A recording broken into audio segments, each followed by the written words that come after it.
Hey everybody, this is Jen. Welcome to the homestead and welcome to my channel. So today I am going to take you on a tour of the garden of my jungle, the July edition. You guys may have seen my first jungle tour back at the end of last month, but I'm going to take you out and show you kind of what's going on. A disclaimer, a note, a viewer discretion, if you will. If you're a person who loves seeing well-manicured, weed-free gardens, this is not the video for you. And I would suggest that you just stop right here.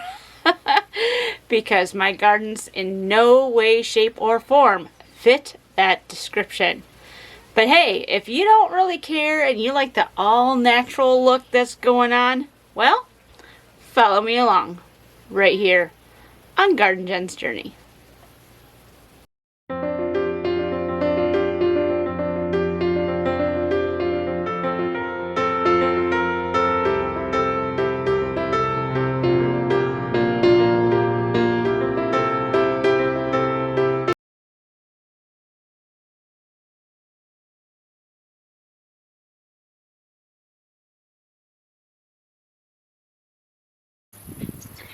Alright, so welcome back to my jungle. So this is our beginning garden. This is where I've had my garden for the last 10 years. Just about. It's been 9 years, sorry. And one of the reasons we have the garden the way it is what's fluttering around right there. So one of the things that this place is, besides full of weeds, so to speak, if you can see beyond the weeds, you see what's actually being created is a ecosystem, a mini ecosystem, so to speak, because this is a small space. But nevertheless, it's an ecosystem where natural animals and insects and stuff can come in and just enjoy the natural elements, so to speak, that is within this space. So that's one of the reasons I kind of don't worry so much about the weeds anymore, depending on which weeds are growing. Now in my area, Central Michigan, Zone 5B, we do have quite a few different weeds that are very invasive that I do try to minimize the growth in my yard, in my garden, and I pull them as necessary. One of the things that grows really fast and can spread like crazy, but it's also a wild edible, is this lamb's quarter right here.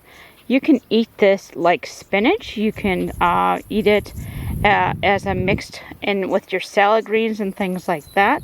But that can become very invasive if you let it go to seed. It gets really tall, like a really tall bushy thing if you just let it keep on growing and growing. So when it gets so tall, I start pulling it out, because after a while it's very hard to get out of the ground because it really puts in some roots. It's good for helping prevent erosion, let me tell you, because the root system is just like wow. One of the other things you have seen me allow to grow in my garden spaces is this plantain right here. This is the broadleaf plantain. And it has a lot of great medicinal properties, including the seed stalks. The seeds in them have some medicinal properties. So I allow them to grow pretty much everywhere too. And after a while, I do cut them down. And they all go in my compost bin. Now, I was out here earlier today, and I'm just going to show you some of the stuff I was doing as we walk along. So this is one of my rose bed areas. This whole thing right here used to be roses, my rose bed area, but it's kind of evolved over the years. But right here, you see all this laying here. This is everything that I pulled out this morning. It was all surrounding my roses here. Let me see if I can zoom back out. My camera's being funny today. Guess not. Alright, so I have two roses here. I have one right here. This is where the stakes are. I have one right there behind the borage. I don't know if you can see it just peeking out right there. and then another one right there. But all these weeds here were just all around here choking these guys out.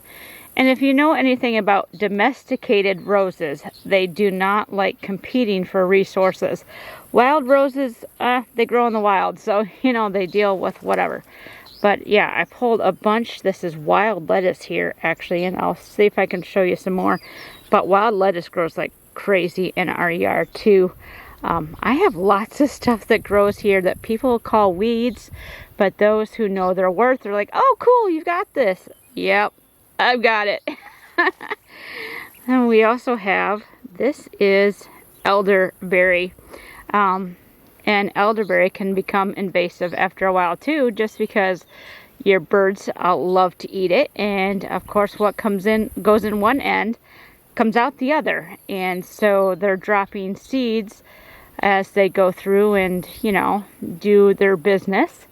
And so we have elderberry that's growing in spots. And I had already pulled some up this year from right here, but obviously I have to pull it out again because we don't want the elderberry growing here. You see we have lots of milkweed, and it's starting to flower. And I've already seen 2 monarch butterflies, which is why we let these milkweeds grow. Alright, so wild lettuce. I'll show you over here. This is wild lettuce and what it looks like when it goes to seed. So it's really, really cool. There is a look-alike to wild lettuce. And let me see if I can find it. I don't know if I can find one right here, right now at this very instant, but there is a look-alike to this. One of the things about wild lettuce that you can tell if it's wild lettuce or not is you look at the leaves, and the leaves have to look very prickly. Now they're not very thorny, unlike a thistle. You cannot touch that guy there, which is why it's still there. I have not been able to pull it out of the ground yet. But the wild lettuce's thorniness is not really thorny at all. And if you break it, you get the white sap from it. And that lets you know that it's wild lettuce. You can see the white milky sap there.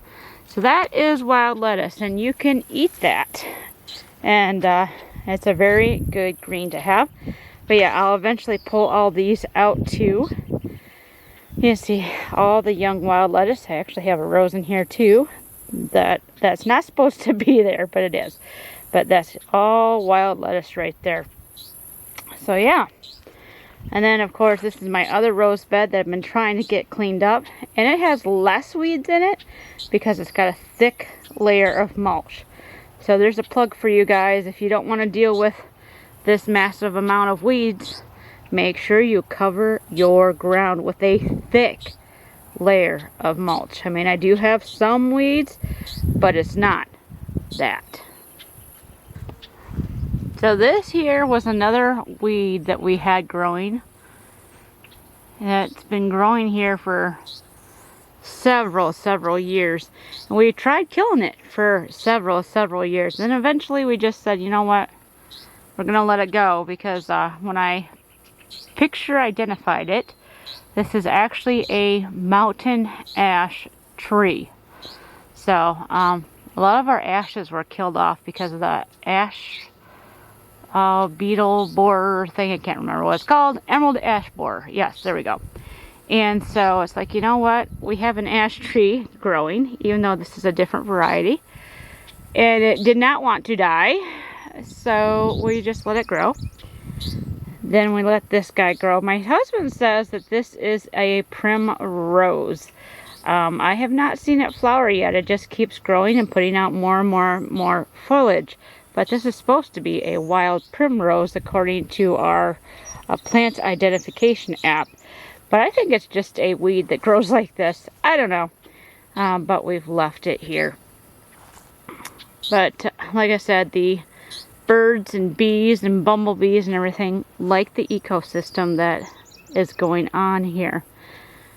We got some beautiful yarrow going. I actually just trimmed a bunch yesterday to dehydrate, but of course I left a bunch because we want our pollinator friends to have access to those beautiful flowers as well. My cone flowers are slowly starting to bloom. Aren't they gorgeous? Lots and lots of milkweed. And then my elderberries. Look at those guys. We're going to start harvesting some of those flowers, and I'm going to start making some more elderberry tincture, or excuse me, elderflower tincture, because there is lots and lots of flowers. So by no means am I going to be losing elderberries by harvesting some of these flower heads. And I will try to take you along and show you how I make elderflower tincture in a little while. You see all the stuff that we've got growing along the ground. And again, this is really easy to pull if I want to pull it. It's just very time consuming. Here's another pile that I did this morning, and you can kind of see where it came from. It came from here, did some back there, and then you can barely see it. I pulled a lot back there. It doesn't quite look like it because there's also some stuff that I left back there too. I've got some dill back there. I've got some borage growing. Got a lot of spearmint right there. So I pulled all of this out, but some spots you can't really see where it came from. But yeah, this is just one pile, and then you saw the other pile that's laying along the fence. And we got that pile there. That's all from this morning. You see how much I have to pull here. But one of the things we're trying to do is pick our battles here on the homestead. So I come out here in the morning or late in the evening, and I'll pull some of the easier to pull weeds. Most of them are pretty easy to pull because the ground is nice and soft. But there's just some things that just like, you know what? It's not going to kill anything to just stay in the ground for an extra day, 2 or 3. So I just let it be. See our beautiful sunflowers. These are all volunteers. My dill is volunteers. I think I showed you in my last jungle video, we have quite a few tansy plants that are growing. The plant that I cannot seem to get rid of, that's these beautiful fern looking things here. Oh look, there's a deadly Japanese beetle. I hate those things. They're not deadly to us, but they're deadly to our plants. But yeah, there's another tansy there. I'm not sure if I can see any more tansy. Oh, there's a bigger one back there. Those fern-looking things, those are tansy. And there's some more wild lettuce. You can see how big wild lettuce gets. It gets really, really big. It's kind of mixed in there with my raspberries, which is one of the times that I start pulling weeds. Is I try to keep the flower beds themselves, the plant beds themselves, free of weeds, so the plants are not competing with the weeds. So I have this bed to clean up here, of course. You can see the seashell cosmos is starting to bloom. Really, really lovely. And my elephant dill has finally put out a head. It's kind of cool. Have not seen a swallowtail butterfly here, or moth. Can't remember which one it is, but it's the swallowtail. I haven't seen it in a couple weeks. I saw it a couple weeks ago, but I haven't seen it back. So we'll keep watching and see if we actually start seeing some swallowtail caterpillars on the dill, which is a good thing to have in your garden. I've got my cosmos. These are runner beans that I have growing up here. Somebody told me I need to just give them a try. So that's what I'm doing. These are runner beans here, and we're going to see how I like them. But I'll show you something that they're going to have to compete with. So if you've been following me along, you know that I grow a lot of pole things, or things that can grow up poles, grow up trellises, and this bean isn't one of them. So I have it up my cattle prattle trellis. Well, let's follow it around here. That's going to run into something not very far up off the ground. So again, we're just going to go up. Let me show you what this is. This is my hops vine.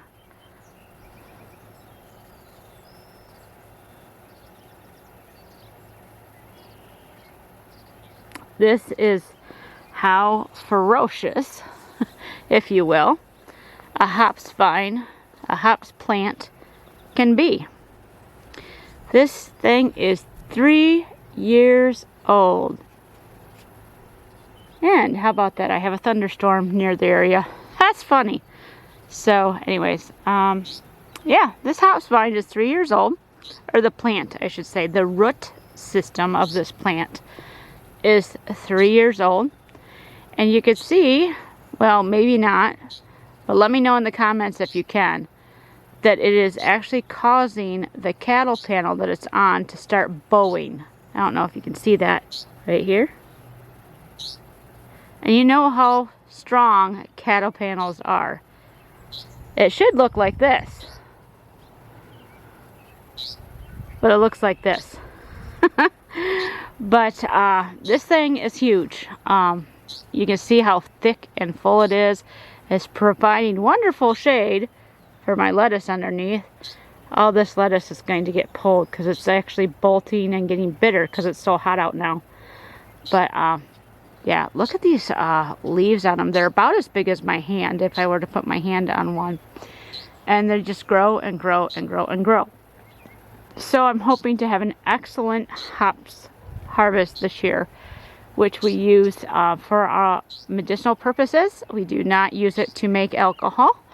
I use it as a sleep aid, and it works wonderfully. So in my greenhouse, I have some things going on. I have some things that like shade, like my impatiens. I brought them in here because they're a shade-loving plant. And it also encourages pollinators to come in, because I'll have some things like these are mini bell peppers. And I'll have some other things in here that we need our pollinators to come in and, of course, pollinate. So getting them used to being in here by having some flowers. I have some more flowers and stuff here that I'm growing, and some special tomatoes. These tomatoes here were a free gift from Baker Creek because they wanted us to try them. They were Queen of the Night, if I remember. They're Queen of the Night tomatoes. And it was really, really cool. I was able to grab some free seeds. So they're not quite big enough to transplant yet, so they're still here in the greenhouse just chilling, as well as some red gaillardia. It's still growing in here. I'll probably transplant them in a week or so.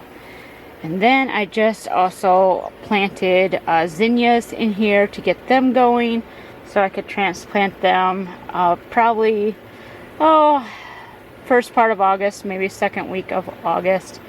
It is kind of a little late to plant them, but we've been having some issues with our weather.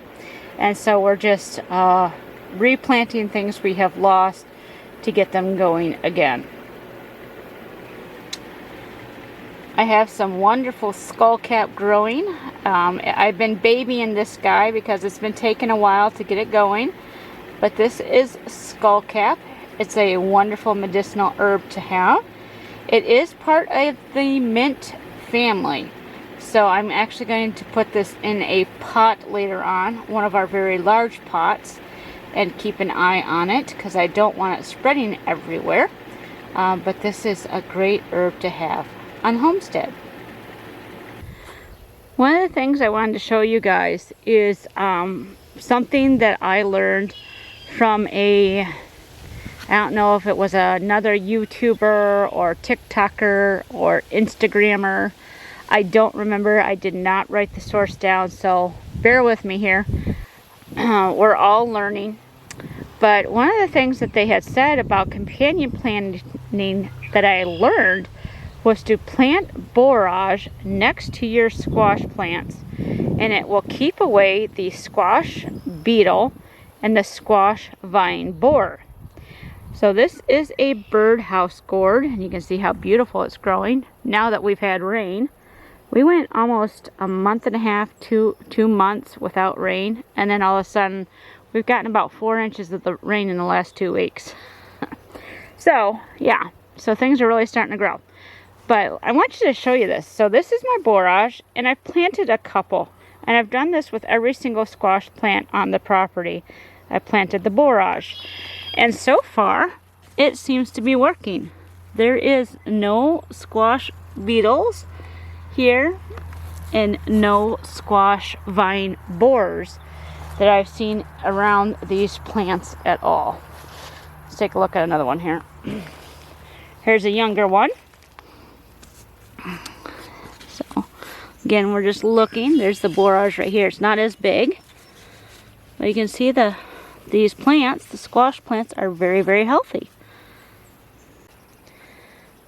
This is my pink coneflower.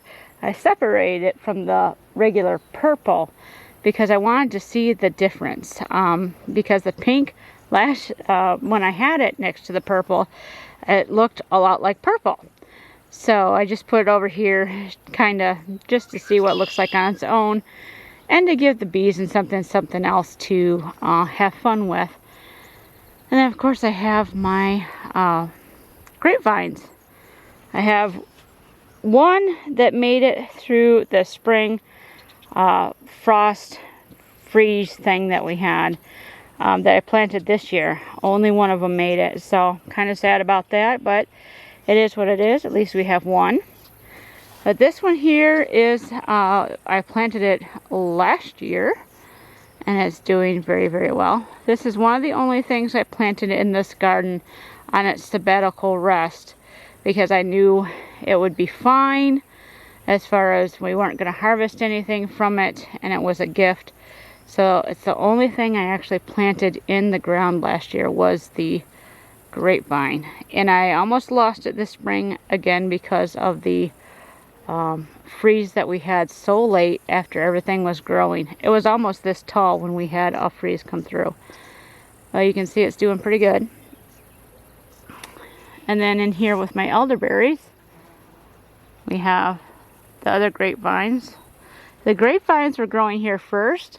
The elderberry just kind of encroached on this area because the elderberries are supposed to be over there. But yeah, they encroached over here. Like I said, they spread. They also have tap roots that spread. So yeah, you have to put elderberries where you don't mind them growing and just taking over your space, because after they get established, you know, these guys are 5 years old, I think, something like that.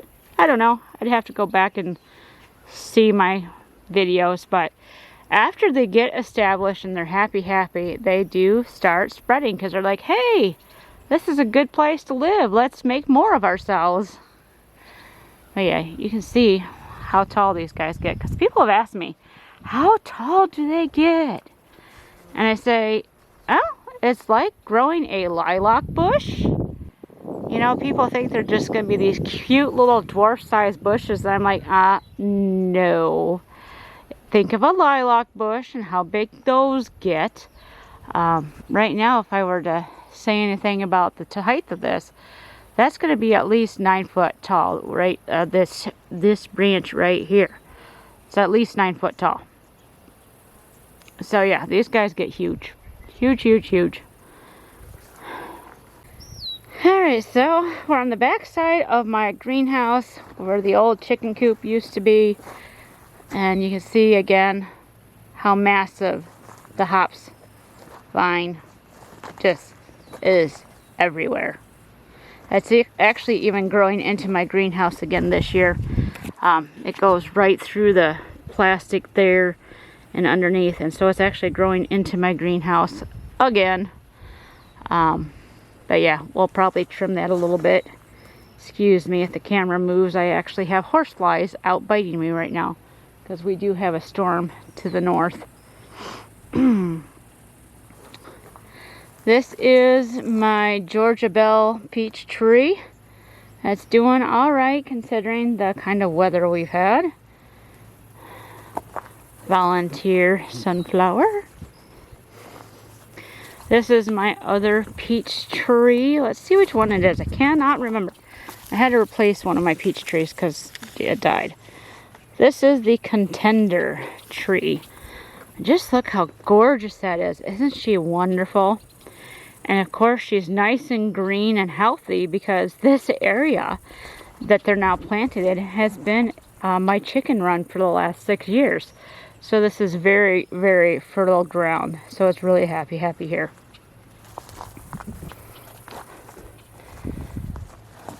Some of my herbs that I have in pots, my hyssop, my thyme. I have this sedum that's a gift of from a friend of mine. It's a special kind of sedum. I don't remember exactly what it is, but it's kind of cute. And then in the back I have rosemary. My strawberries are doing pretty good. They're basically done producing strawberries, but they're still growing. You can see how healthy and wonderfully green these guys are. Very, very thankful. And then tucked a little bit further back there, I kind of have it where it's not accidentally going to get bumped. That's my stinging nettle that's in a pot there. And it's about time to start harvesting that again before it puts out flowers. We do not want that flowering because we don't want it spreading. Okay, everybody, that is the tour of my jungle here on the homestead. I know it was a little bit long, but I know some of you guys love to see my garden and what I'm doing in it. So thanks for following me along today and just being with me on this journey. Like I showed you, we've lost a lot of things. We've had to replant a lot of things and just deal with the kind of weather we've been having. Global warming is what it is. I don't quite get behind all the politics and everything about the global warming, but the idea of it, that the temperatures are rising across the globe for whatever reason. It is what it is. And so our weather is really, really wacky. And all the smoke in the air is also throwing off the weather systems. If you think about when volcanoes erupt and all the ash that they spew into the air, it really causes weather changes because the sun can't get through that ash, and you know, all the stuff in the air just messes with the different molecules and things that create storms. I mean, there's a huge science behind this all. So the weather is wacky. It is what it is. And right now we're dealing with lots and lots of rain or lots and lots of dry, hot days, which is not exactly good for growing gardens in. So we do what we can to preserve our gardens and just make do, and of course trust in the Lord to do what we can't do, because we can't make it rain, you know, and we can only water so much, we can only fertilize so much. There comes a point where you just have to say, Lord, I've done what I can, please help my garden grow. And so that's what we've been doing here on the homestead. Again, thank you for following me along today, and I hope you guys, wherever you are, you're wonderfully blessed. So until next time, bye-bye.